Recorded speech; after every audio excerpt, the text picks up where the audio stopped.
नमस्कार दोस्तों, सुभाष की बात में आपका स्वागत है। दरअसल सुभाष की बात यात्राओं की बात है और यात्राएं भी कौन सी, राजनीतिक यात्राएं। दरअसल हमारी पूरी परंपरा में यात्राएं हैं। हम कावड़ यात्रा करते हैं, हम धार्मिक यात्रा करते हैं।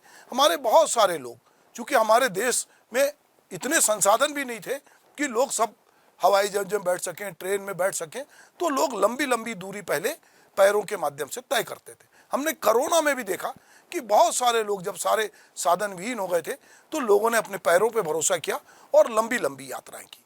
तो यात्रा जो है वो अलग अलग तरह से होती है, पर जब चुनाव नज़दीक आते हैं तो भी यात्रा होती है। अभी हम जो दो तरह की यात्राओं की मैं खास करके आज बात करना चाहता हूँ। एक भारत जोड़ो यात्रा थी और एक जो है जन आशीर्वाद यात्रा है। दो अलग अलग है। जन आशीर्वाद यात्रा मध्य प्रदेश में हो रही है और आज से ठीक एक साल पहले कन्याकुमारी से राहुल गांधी ने यात्रा शुरू की थी। 136 दिन उन्होंने पैदल यात्रा की और उन्होंने पूरे देश में एक पट्टी पर प्यार, स्नेह और समर्थन जो है उनको मिला और 12 राज्यों और 2 केंद्र शासित प्रदेशों से उनकी यात्रा गुजरी और फिर वो कश्मीर में समाप्त हुई। इसमें बहुत सारे नेता जो हैं उनके साथ जुड़े और बाद में हम देखते हैं कि एक गठबंधन बनता है जो इंडिया नाम का है, जिसमें बहुत सारी राजनीतिक पार्टियां, पहले 15 आई, फिर 26 हुई, अब 28 हो गई, ये जुड़ गई। तो हम बात कर रहे थे यात्राओं की। तो यात्राओं को याद करने के लिए मेरे एक प्रिय कवि की एक कविता है कि यात्रा होती बड़ी भली, मिस्री सी सूर्य की डली, यात्रा होती बड़ी भली। हमारे छत्तीसगढ़ के जो जन कवि थे, हमारे मित्र थे, स्वर्गीय लक्ष्मण मस्तूरिया, उनका एक गीत है जो छत्तीसगढ़ में कई जगह गाया जाता है और मुझे लगता है कि वो छत्तीसगढ़ को एक रेखांकित करता है कि मोर संग चलो रे, मोर संग चलो जी, मोर संग चलोगा, मोर संग चलो रे, वो गिरे थके हफ्ते मन और परे डरे मन के मन, मोर संग चलो जी, मोर संग चलोगा। चाहे हमारे मित्र लक्ष्मण मस्तूरिया कह रहे हों, चाहे पहले किसी कवि ने कहा हो, पर हम अभी जिन यात्राओं की बात कर रहे हैं, तो राहुल गांधी की अगर हम यात्रा की बात करते हैं, उसको 1 साल हुआ है। तो उस यात्रा में ऐसा क्या था कि लोग उसको 1 साल बाद भारत जोड़ो यात्रा, अब जब ये भारत जोड़ो यात्रा थी, इसमें जो संगठन बना है, जो विपक्ष ने संगठन बनाया है, वो संगठन जो है वो इंडिया के नाम से बना है और जो G20 के देशों की जो यहाँ पर हिंदुस्तान में मीटिंग हो रही है, उसमें जो राष्ट्रपति की तरफ से इन्विटेशन गया है वो भारत के नाम से गया है, इंडिया शब्द उससे हटा दिया गया। इसको लेकर जो है बड़ी राजनीति हो रही है कि आप भारत कहना चाहते हैं कि इंडिया कहना चाहते हैं। चूंकि अब विशेष सत्र बुलाया गया है तो ऐसा लोगों को लग रहा है कि शायद देश का नाम भारत हो। इसमें कोई दिक्कत नहीं है, भारत सदियों से भारत रहा है, पर लोगों ने इंडिया भी स्वीकार किया था और दोनों का नाम हमारे संविधान में इसको रखा गया था।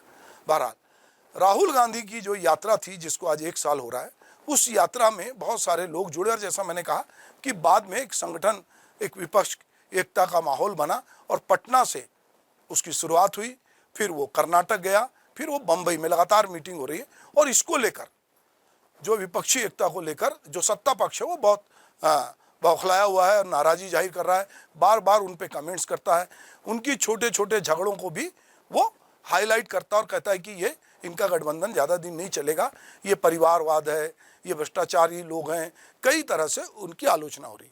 पर हम ये देखते हैं कि राहुल गांधी ने जब अपनी यात्रा समाप्त की कश्मीर में, तो उन्होंने उसी समय ये संदेश दे दिया था कि वो अगली यात्रा और करेंगे और वो उनकी यात्रा निकले और उनकी यात्रा का आगाज़ हो। इसके पहले मध्य प्रदेश की बात हम करें तो मध्य प्रदेश में जो जन आशीर्वाद यात्रा है वो अभी चल रही है और वो भी 5 जगहों से और ख़ास करके वो धार्मिक स्थानों से वो निकली है। अब इसमें जो राहुल गांधी जो बात कह रहे थे, वो ये बात कह रहे थे कि जो भाजपा है उसने पूरे देश में नफरत फैलाई है, हिंसा उसने फैलाई, हम उसके खिलाफ जो है हमने यात्रा की है। और अभी जो मध्य प्रदेश में यात्रा निकली वो धार्मिक स्थानों से निकली। तो कहीं ना कहीं भाजपा सबके साथ सबका विकास की बात भी करे, पर वो अंततः जब उसकी सारी नदियां जिस तरह समुद्र में मिलती है, उसी तरह वो कहीं ना कहीं धर्म के साथ अपने को जोड़ती है और उसको इसमें कोई गुरेज भी नहीं है। इसीलिए मध्य प्रदेश में जो यात्रा निकल रही है वो धार्मिक स्थलों से निकल रही है। जब राहुल गांधी की यात्रा निकली थी तो ये कहा था कि चुनाव जीतने के लिए ये यात्रा नहीं है, ये यात्रा जो है देश को जोड़ने के लिए भाजपा और आरएसएस द्वारा फैलाई गई नफरत का मुकाबला करने के लिए यात्रा है। तो इस पूरी यात्रा में राहुल गांधी को एक नई हाइप मिली और उन्होंने पूरे देश में एक सिरे से दूसरे सिरे में जाके अनेकता में एकता के नारे को लेकर जिसको उन्होंने बुलंद किया। वहीं दूसरी तरफ इस यात्रा का बहुत विरोध हुआ। इसके बाद राहुल गांधी को एक कोर्ट से सजा मिली और वो संसद की सदस्यता से उनको अलग किया गया। बाद में सुप्रीम कोर्ट से वो जीत कर आए और सुप्रीम कोर्ट ने कहा कि नहीं, उनकी सदस्यता को बहाल करें, अभी केस चल रहा है। तो इस बीच में उस यात्रा से लेकर आज एक साल के पूरे अगर हम दरमियान देखें तो भारत जोड़ो जो यात्रा है जिसका एक पूरा साल आज हुआ है, तो उस पूरे एक साल में उन्होंने जो है कहा कि आगामी 7 दिसंबर को देश के 712 जिलों में पद यात्राएं निकलेंगी। पार्टी के संगठन के जो महासचिव हैं केसी वेणुगोपाल, उन्होंने मीडिया को कहा कि भारत जोड़ो यात्रा से कांग्रेस के कार्यकर्ताओं का उत्साह बढ़ा है और उनमें नई ऊर्जा का संचार हुआ है। जो लोग लोकतंत्र और इस देश के मूल्यों में विश्वास करते हैं वे भी भारत जोड़ो यात्रा से बहुत उत्साहित हैं। तो वो पहली वर्षगांठ जिसमें मैं कह रहा हूँ आज से प्रत्येक जिले में यानी कि 722 जगह जो है भारत जोड़ो यात्रा निकालेंगे और भारत के 722 जिलों में एक बार फिर नफरत के बाजार में मोहब्बत की दुकान खोलने की बात वो कहते हैं। अब ये सवाल है कि मोहब्बत की दुकान, तो मुझे लगता है कि मोहब्बत की कोई दुकान तो नहीं होती है, पर एक शब्द प्रचलन में आ गया है।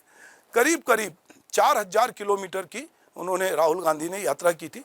इस यात्रा में उनके साथ बहुत सारे लोग जुड़े और पर वो रविन्द्रनाथ टैगोर की जो पंक्ति के एकला चलो रे, वो अपनी यात्रा उन्होंने शुरू की थी और एक शेर भी है कि मैं अकेला ही चला था जानिबे मंजिल मगर लोग मिलते गए और कारवां बनता गया। तो उनका कारवां बना, अब उसको 1 साल हुए। तो ये एक यात्रा थी राहुल गांधी की। अब एक दूसरी यात्रा चल रही है अभी जो मध्य प्रदेश में, थोड़ा उसकी भी हम बात करते हैं। मध्य प्रदेश के पिछले चुनाव में कांग्रेस जीती थी, राजस्थान में भी कांग्रेस जीती थी, मध्य प्रदेश में और छत्तीसगढ़ में। पर मध्य प्रदेश की राजनीति में उठापटक हुई और कमलनाथ को सत्ता से बाहर करके भाजपा के शिवराज सिंह जो पहले भी मुख्यमंत्री थे वो फिर से काबिज हो गए। अब चूंकि उनको लंबा अरसा हो गया तो एक कहीं ना कहीं उनके खिलाफ एक विरोध का एक मामला है। तो मध्य प्रदेश में सत्ता में बने रहने के लिए जन आशीर्वाद यात्रा जो है वो निकाली जा रही है।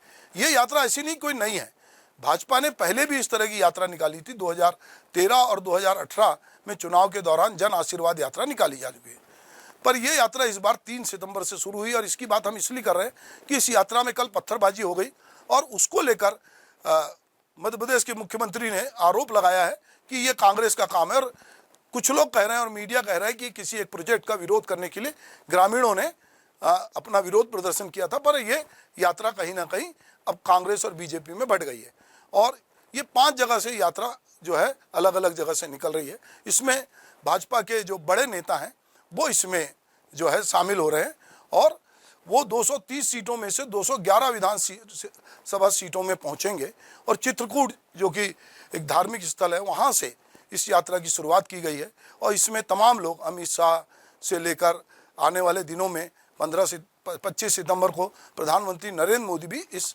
यात्रा में शामिल होंगे। नितिन गडकरी खंडवा में आज इस यात्रा में शामिल थे और उन्होंने बहुत सारी बातें की और मध्य प्रदेश को नया रूप देने की बात कर रहे हैं। कोई भी पार्टी हो वो जरूर ये बताती है कि हमारे राज्य में हम बहुत बेहतर कर रहे हैं, इसलिए आप हमको हमारे साथ जुड़िए।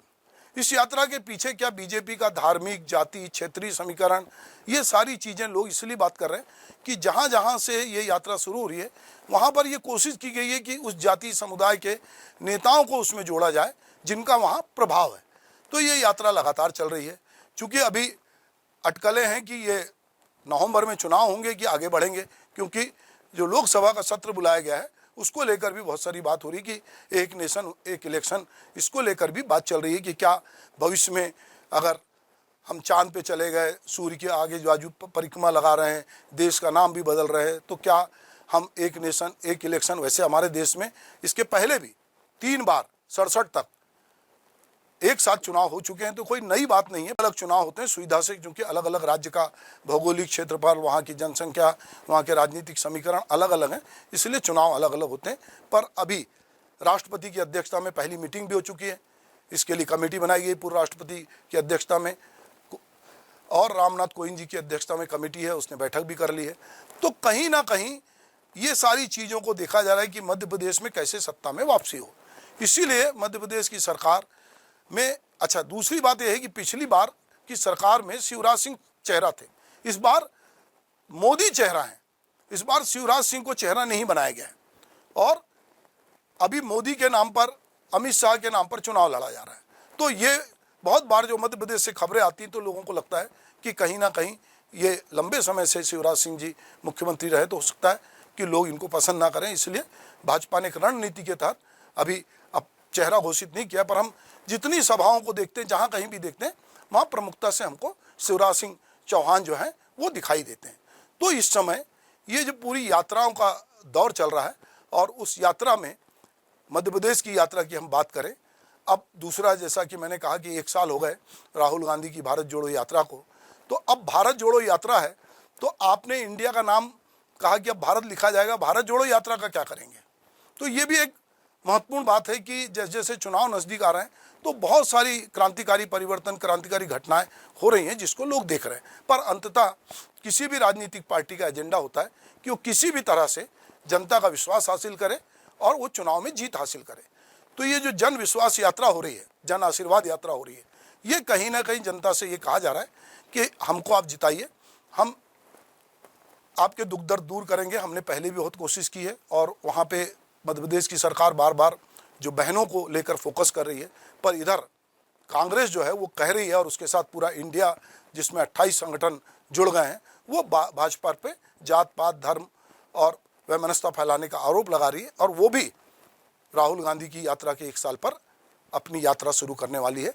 तो देखते हैं कि ये यात्राएं भविष्य में किस तरह का गुल खिलाती, इस यात्रा के क्या परिणाम निकलते हैं, लोग इस पूरी यात्रा में कितनी थकान महसूस करते हैं, क्या हासिल करते हैं, ये देखने वाली बात है। नमस्कार।